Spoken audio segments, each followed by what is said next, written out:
পারি। নারী কমিশন পতিতাবৃত্তি চায়, অন্যদিকে বহু বিবাহকে তারা বাতিল করে। অর্থাৎ আপনি আপনি ওয়াইফকে চিট করে হাজারটা এক্সট্রামেরিটাল অ্যাফেয়ার করতে পারবেন, আপনি পতিতালয়ে যেতে পারবেন, সেখানকার নারী নির্যাতন করতে পারবেন, শারীরিক নির্যাতন করতে পারবেন, যাদের পক্ষ থেকে কোনো প্রকার মামলাও নেওয়া হবে না, সেই নারীদের কাছে আপনি যেতে পারবেন। কিন্তু লিগেলি সবাইকে জানিয়ে এবং একটা একাধিক মেয়ের দায়িত্ব নিতে পারবেন না, বহু বিবাহকে আপনি বাতিল করছেন।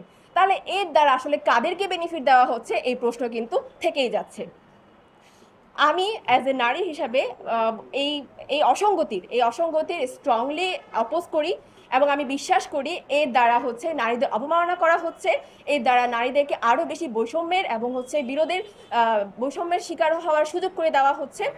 তাই আমি বিশ্বাস করি যে আমাদের সকলের এর বিরুদ্ধে কথা বলতে হবে, এবং অন্যান্য যে ধর্মীয় বিশ্বাস আছে বোনেরা, তাদেরকে এর বিরুদ্ধে কথা বলতে হবে।